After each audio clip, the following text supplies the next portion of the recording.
تخيل للحظة تصحى فيها على عالم كله صمت، تحاول تسمع صوت مامتك أو ابنك أو حتى ضحكة شخص قريب منك، لكن ما في إشي بيوصل.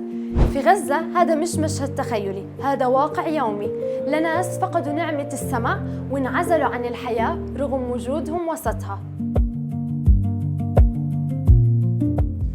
هون بتيجي أوسم USA عبر مشروع تركيب السماعات الطبية لحتى تعيد جزء من السمع للأشخاص يلي خسروه.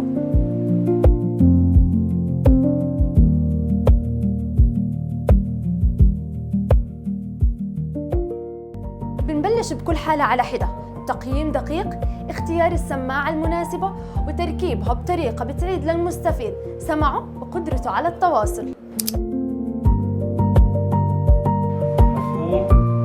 يعني لو خبيت امي زي كده وقلت لي كيف حالك يا تالا،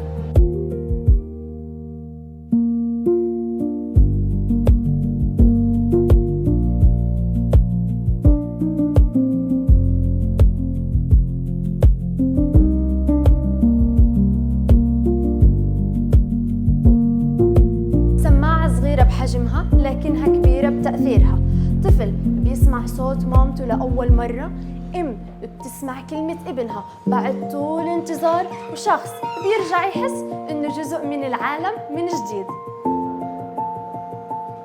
كيف الصوت؟ أنا سامعة كويس. شكرا على السماعة وسلم عليكم. شكرا كثير لمؤسسة أوسم، وإن شاء الله البنت بتتحسن كثير على السماعة وبتصير الأحسن بالنطق والسمع وكل شيء، وشكرا كثير لكم. يعطيكم العافية. أنا بنتي هبة نمهان عمرها 3 سنوات، أول مرة بتسمع بفضل بعد ربنا لمؤسسة أوسم، وشكرا لكم. بتمنى يستمر الدعم والمتابعة مع الأطفال اللي في هذه الحالة.